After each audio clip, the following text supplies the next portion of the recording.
நான் சொல்லிட்டு வரேன், நீங்கள் கவர் பண்ணுறது கவர் பண்ணுங்க. ஒன்றும் இல்லை, ஒரு கோவிலுக்கு போகணும், சுவாமி தரிசனம் பண்ணுறோம் அப்படின்னா முறையான தரிசனம் பண்ணாலே நமக்கு குறையே இல்லாமல் வாழலாம். முறையான தரிசனங்கிறது எப்படி நமக்கு யார் சொல்லி கொடுப்பா? யாராவது சொல்ல தெரிஞ்சவா முறையா சொன்னா அதை கிரகிச்சு அதுபடியா செய்யணும். முதல்ல ஒரு கோவிலுக்கு போறோம் பாருங்க, இப்ப உள்ள காலகட்டத்துல யாரோ ஒருத்தர் செஞ்ச பிழையே எல்லாரும் செய்ய ஆரம்பிக்கிறா. என்னன்னு கேட்டீங்கன்னா, அந்த படியை போய் இப்படி இப்படி தொட்டு தொட்டு கும்பிடுவா. ஆமா, மகா பாவம் அது. படியை தொடப்படாது. படியில கீழே மூதேவி இருக்கா, மேல லட்சுமி இருக்கா. படியை பார்த்தபடிதான் வாங்கணும். இரவு இல்லாம பகல் இல்ல, அதனால கஷ்டம் இல்லாம சந்தோஷம் இல்ல, ரெண்டும் உண்டு. அதனால அதுக்கும் மதிப்பு கொடுக்கணும். அந்த படியை என்ன பண்ணணும், எக்கத்துல நின்று பார்த்தபடி கும்பிடணும். பார்த்த படி கும்பிடணும். படியை வணங்கணும். பார்த்த படி கும்பிடணும். ஆமா, அந்த படிப்படியா நம்ம மேல போகணும். படியை தாண்டி போகணும். எந்த குளறுபடியும் இல்லாம வாழ்க்கை நல்லபடியா நடக்கணுங்கிறதுக்கு இந்த படியை முதல்ல வணங்கணும். படியை தாண்டி தான் போகணும். படியை தொட்டோம்னா மடி தப்பு. படியை தொட்டாச்சுன்னா மறுபடியும் குளிச்சுட்டு தான் கோவில்ல போகணும். படியை தொட்டா அதுதான் அந்த காலத்துல பஞ்சகச்சம் கட்டுறது, கோபினம் கட்டிக்கிறது, படியை தாண்டி போறது, படியை மிதிக்க கூடாது, படியில உட்கார கூடாது. ஏன் தெளிவாலாம் சொன்னா, அந்த மூதேவியை நம்ம டைரக்டா போய் கட்டி பிடிச்சி அவளோட சரண்டர் ஆகிடக்கூடாதுங்கிறதுக்காக வேண்டி படிக்கு மதிப்பு கொடுக்கணும். அதே சமயத்துல படியில போய் உறவாடியில அதுலயே போய் தொட்டு இருந்தா உருப்படி ஆகாது. அந்த படிங்கிற ஒரு வார்த்தைக்கு 3 பொருள் உண்டு தமிழ்ல. அளக்கட்டுக்கு ஒரு படி, குழந்தைகளை நன்னா படி, எதுவும் தானியங்கள் அளக்கட்டுக்க படி அப்படின்னு இப்பெல்லாம் கிலோ கணக்குல வந்துருக்கு, லிட்டர் கணக்குல வந்துருக்கு. அந்த காலத்துல படிங்கிறதுக்கு படின்னு ஒரு சொல்லுக்கு 3 பொருள் வச்சிருந்தா. படிப்படியா உயர்ந்து வரணும். அதுபடி படியை தாண்டின உடனே நமஸ்காரம் பண்றோம். கொடிமரத்தை பார்த்து முதல்ல இந்த நமஸ்காரங்கிற ஒரு வார்த்தை இருக்கு பாருங்க, அது என்ன தெரியுமா?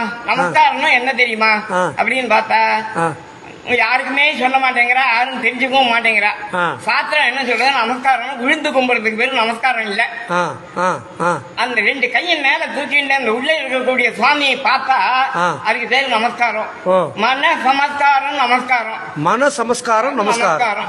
பகவானே, நான் பார்க்க வந்துட்டேன், எனக்கு என்ன தேவையோ அதை நீ கொடுத்த, அது போதும் எனக்கு.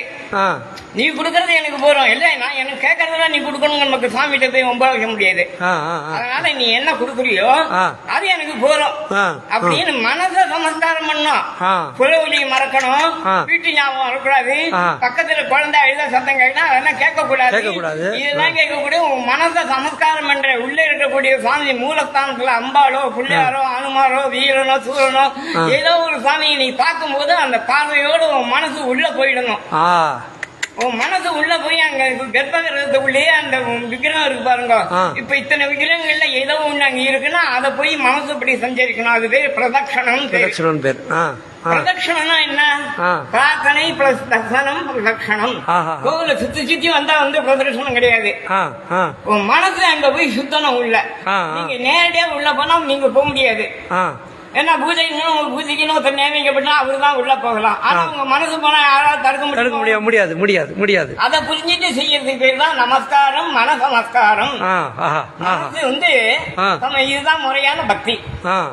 முறை இல்லாம பத்தி மாடை விட்டுட்டு காம்புல கறக்கிற பாலை விட்டுட்டு கும்புல கறக்கிற மாரி இன்னைக்கு ஜனங்கள் பண்ணிட்டு இருக்கா.